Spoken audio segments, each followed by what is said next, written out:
Queria dar uma explicação para a minha presença nesta função. A organização pediu-me para substituir Miguel de Pape, que não conseguiu chegar a tempo, e pediu-me igualmente para ler uma mensagem do Presidente da Comissão Europeia. Estimado Sr. Dom Amálio de Marichalar, agradeço o seu convite para participar no Fórum Mundial Porto 21. Lamento não poder assistir pessoalmente, pelo que pedi ao Comissário Potočnik, que representa a Comissão neste importante ato. Cerca de 80% dos cidadãos da União Europeia vivem em cidades. O contexto urbano é importante para todos nós, especialmente porque a maneira como vivemos afeta o meio ambiente em geral.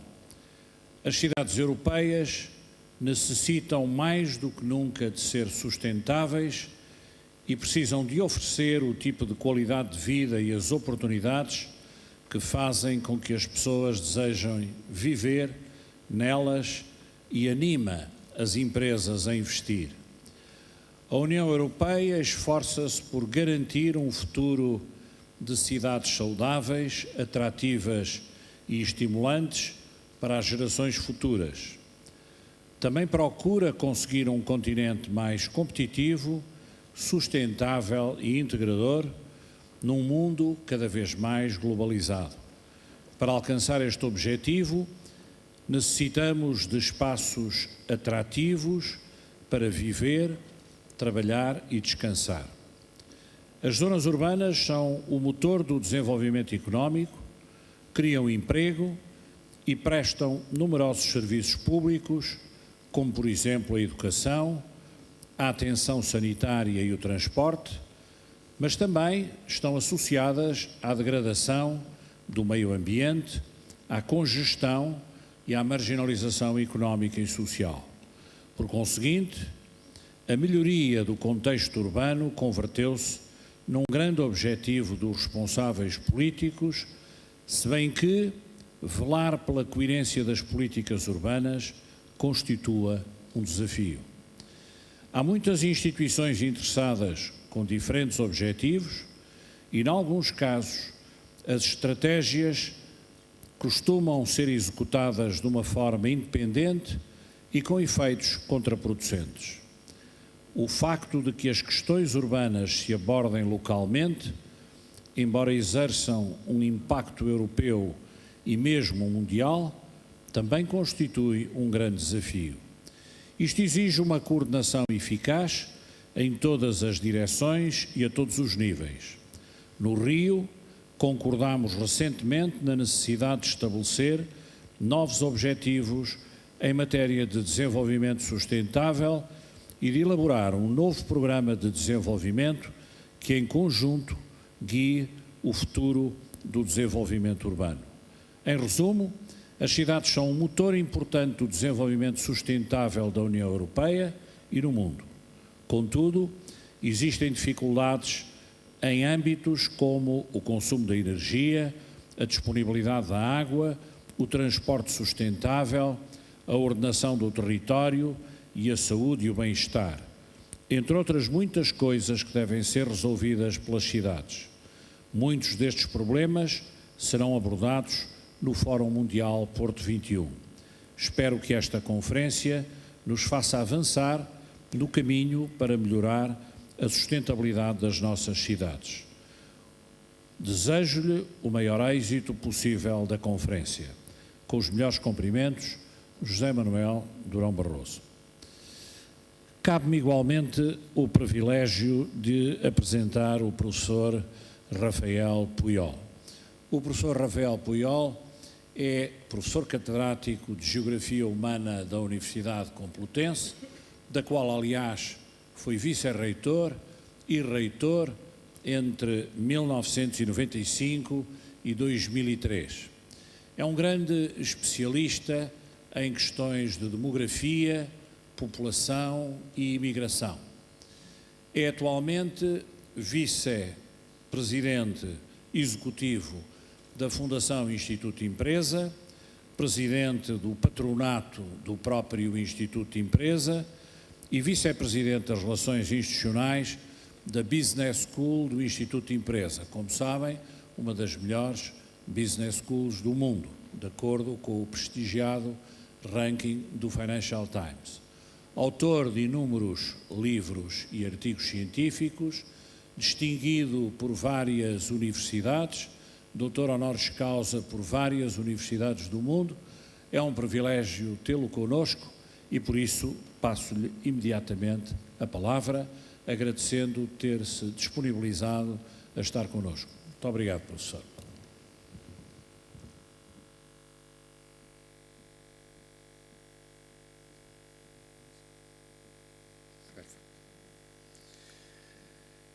Muy buenas tardes a todos. Ante todo, permítanme agradecer a la organización y muy especialmente a Mario de Marichalar, mi buen amigo, la invitación que me formula a participar en este foro, con el que estoy vinculado porque no en vano formo parte de su consejo asesor.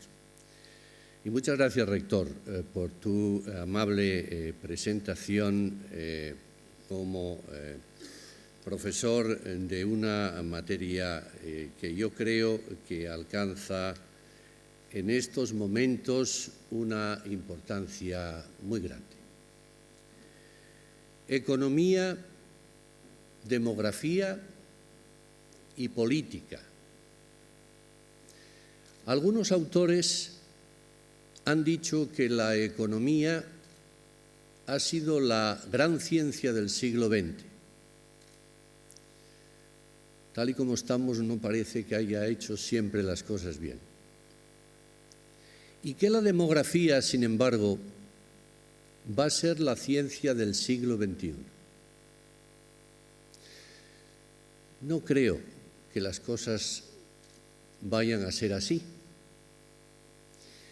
Yo suelo definir a los demógrafos, a los especialistas en población, como esos, en nuestro país decimos teloneros, esas personas que abren los grandes conciertos,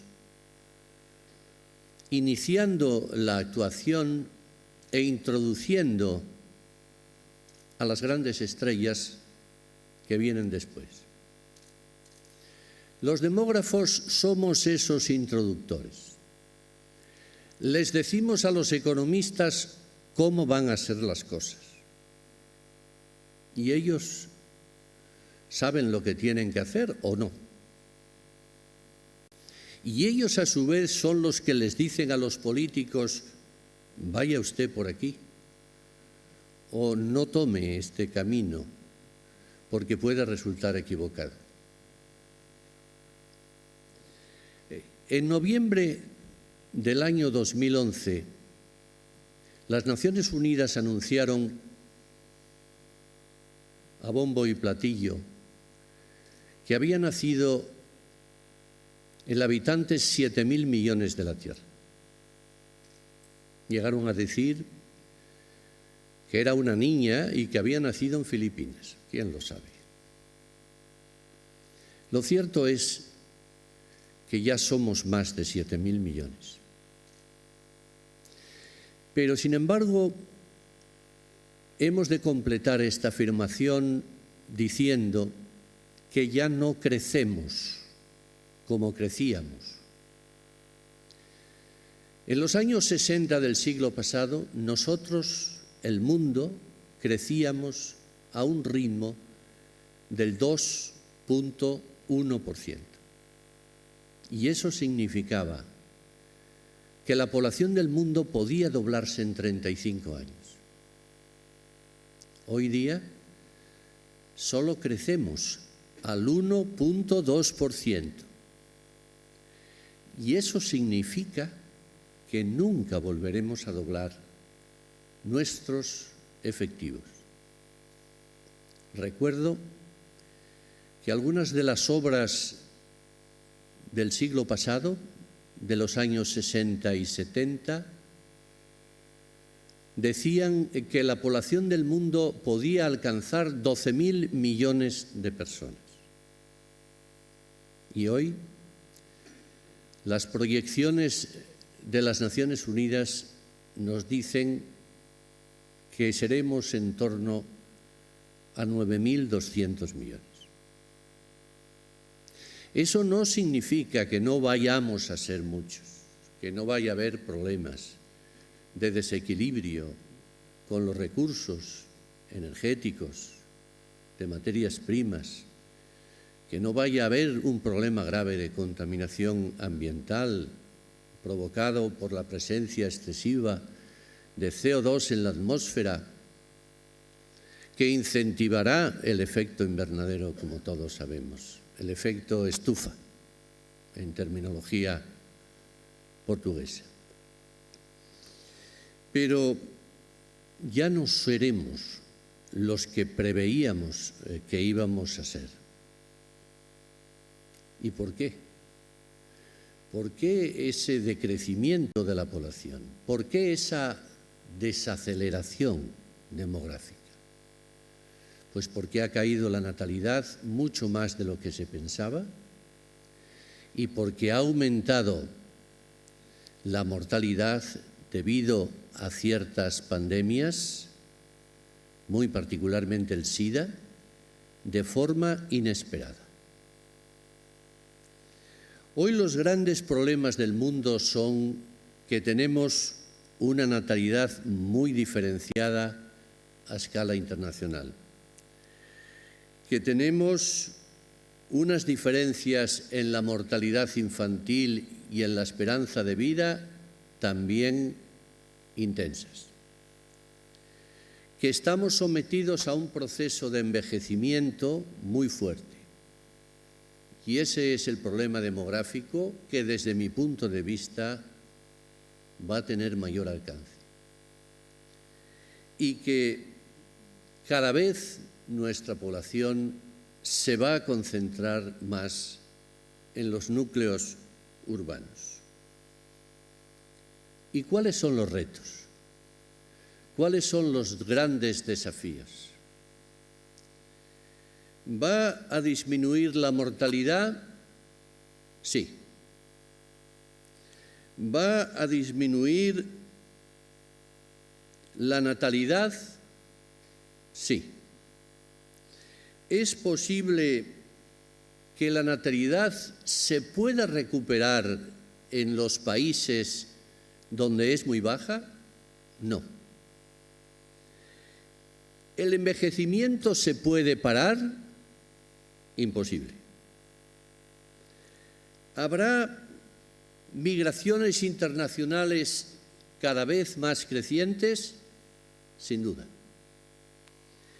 De tal manera que la población del futuro será mayor en tamaño, pero no tanto como creíamos.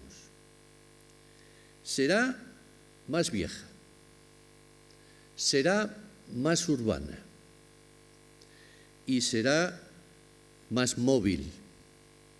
Los movimientos migratorios constituyen una de las grandes referencias de la población a escala internacional. Permítanme un brevísimo análisis de esta variable por ser una de las más significativas. El mundo tiene en estos momentos un volumen de migrantes que se acerca a los 215 millones de personas. Son las personas que, habiendo nacido en un país, hoy viven en otro distinto. Donde en 1990 había 155 millones, como pueden ver en el cuadro, hoy tenemos 214. Y eso significa que en 20 años la migración ha aumentado un 40%. Y eso significa que el crecimiento anual de las migraciones es de un 2%. Y eso significa que las migraciones crecen hoy más de lo que crece el propio crecimiento general de la población en la Tierra. Además de crecer, las migraciones se han diversificado. Tenemos migraciones laborales, de refugiados, de retorno, medioambientales, de reagrupación familiar, de estudiantes, del talento, de jubilados, por razones humanitarias, debidas al proceso de urbanización o migrantes ilegales. Se han incrementado los lugares de salida y los lugares de llegada de los inmigrantes. Hay más países que participan en la globalización de las migraciones. Aquí tienen ustedes la clasificación actual de los países por el número de inmigrantes que recibe. Estados Unidos a la cabeza, la Federación Rusa después, Alemania, Arabia Saudita, Canadá, etc. Aquí tienen ustedes la importancia relativa que las migraciones desempeñan en algunos países concretos. Miren ustedes, Qatar, el pequeño estado de Qatar en el Middle East, tiene una población inmigrante que representa el 87% de su población total. Aquí tienen ustedes los países más emigrantes. México a la cabeza, la India después, Rusia, China, etc.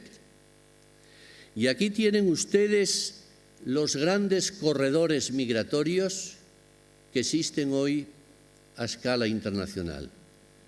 México, Estados Unidos, norte de África, Europa, Federación Rusa, Ucrania y así sucesivamente.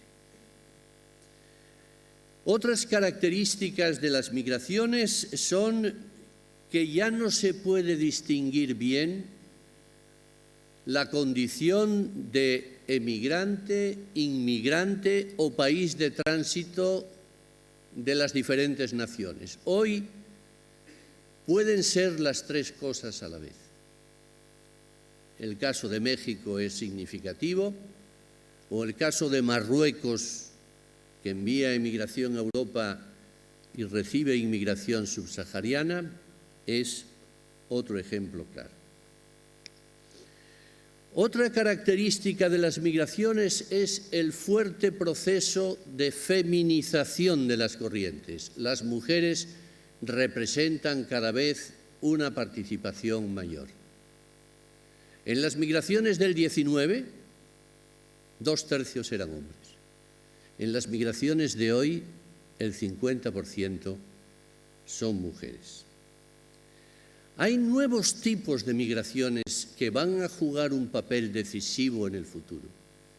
Las migraciones medioambientales debidas a catástrofes, a la elevación del nivel del mar o a la escasez de agua potable van a representar, según los cálculos de las Naciones Unidas, en el 2050 más de 200 millones de personas. Hay otras migraciones muy importantes también porque desabastecen a los países emisores de sus recursos humanos más preciosos, que son las migraciones del talento.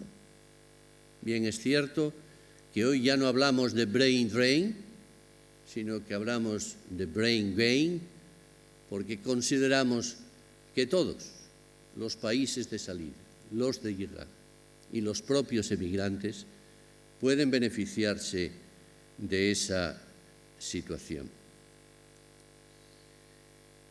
¿Y cómo va a ser el futuro? Yo creo que para que el futuro que desde mi punto de vista tendrá las siguientes características. Primera, las migraciones van a seguir creciendo. Se calcula que en el año 2040 habrá 700 millones de migrantes internacionales en el mundo, representando un 8,5% de la población mundial. Segundo, las migraciones yo creo que pueden ser beneficiosas para todos, para los países de salida, para los de llegada, para los migrantes.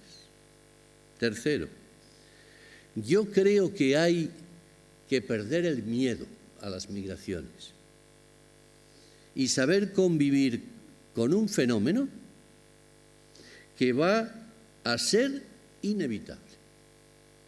Y cuarto, hoy sobre los movimientos migratorios existen toda una serie de prejuicios, de mitos, de tabúes, de falsas percepciones que hacen difícil que la gente acepte los movimientos como algo normal.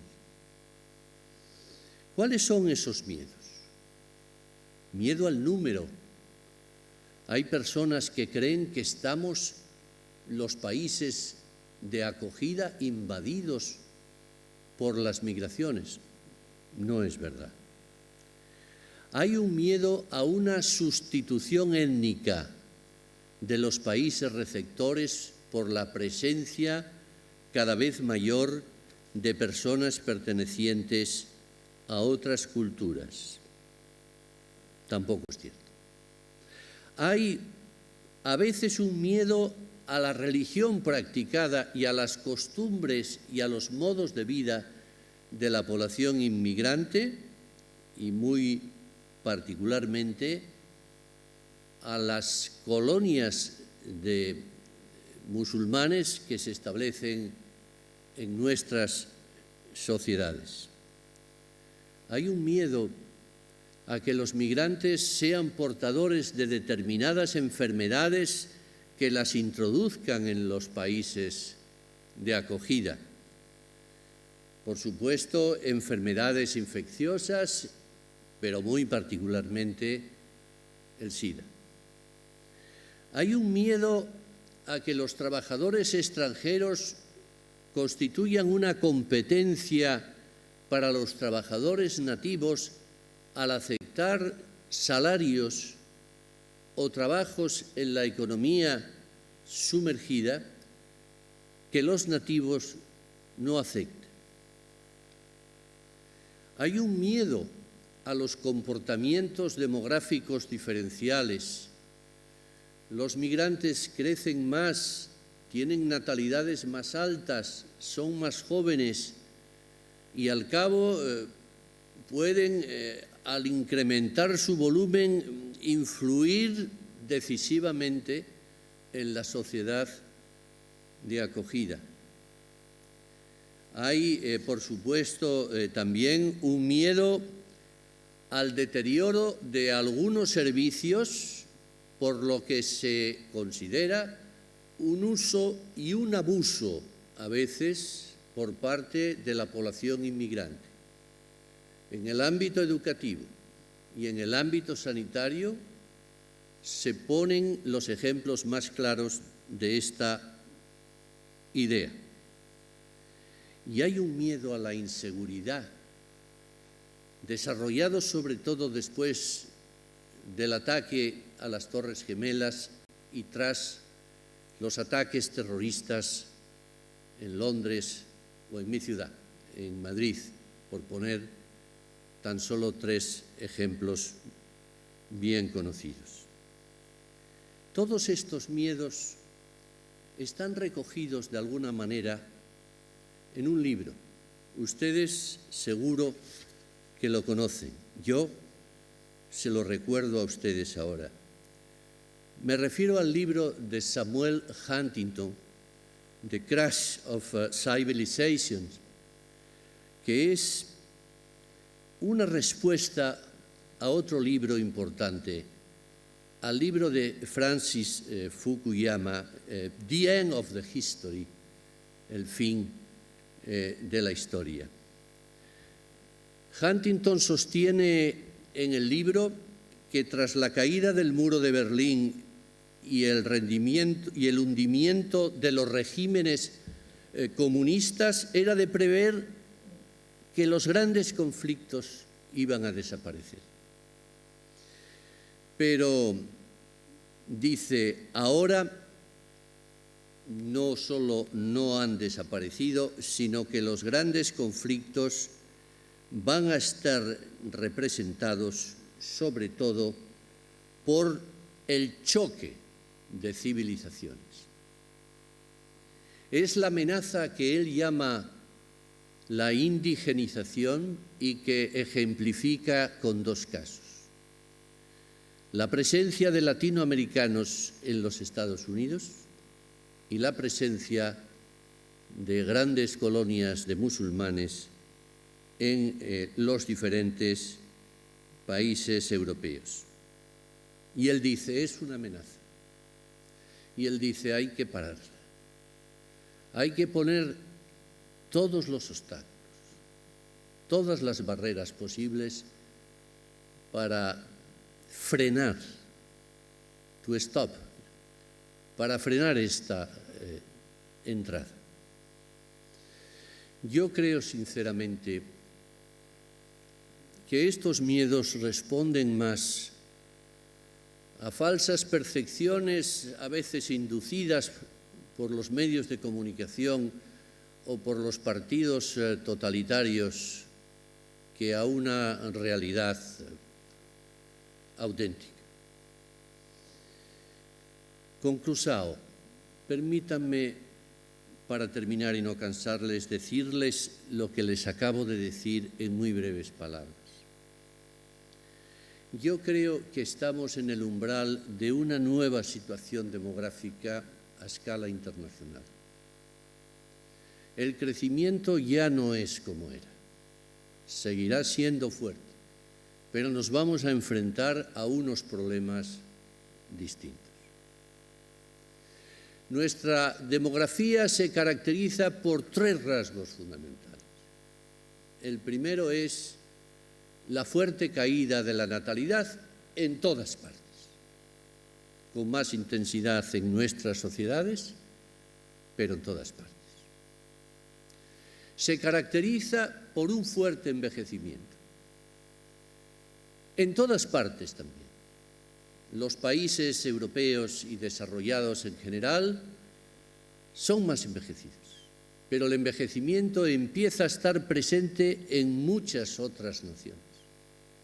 Quizás el ejemplo más característico es el de China popular, donde las tasas de envejecimiento van a crear unos problemas económicos y sociales en poco tiempo de una envergadura que no somos capaces ni siquiera de imaginar. El mundo va a ser un mundo más urbano. La población va a tender a concentrarse en ciudades. Si hoy ya rebasamos el 50% de población urbana, en el año 2050 habrá 6.400 millones de urbanos. La población va a ser, sobre todo, más móvil. Estamos en el umbral de una nueva etapa migratoria. Decía Ban Ki-moon, la globalización ha empezado por el movimiento de mercancías, por el movimiento de capitales, pero ahora viene el movimiento de personas.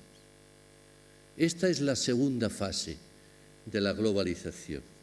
Todos los países van a estar implicados en esta movilidad internacional. Habrá muchas más clases de razones por las cuales la gente se mueva. Las corrientes, además, van a tener una presencia femenina cada vez más intensa. Las migraciones deberían de estar encauzadas, ser legales y tener detrás mecanismos que facilitasen la integración. yo creo que no hay que tener miedo a las migraciones, como no hay que tener miedo al envejecimiento. El envejecimiento es una conquista social. Que vivamos más años y mejor es una conquista. Las migraciones es algo natural que se debe a los desequilibrios demográficos por un lado y sobre todo a los desequilibrios económicos por otro. Y quizás va siendo hora ya de que pensemos en la creación de un órgano internacional que regule el fenómeno migratorio. Tenemos órganos internacionales para casi todo, para el trabajo, para la alimentación, para la mujer, para la cultura, para la infancia. ¿Por qué no? Una institución internacional que se ocupe del fenómeno migratorio en el futuro. Muchas gracias.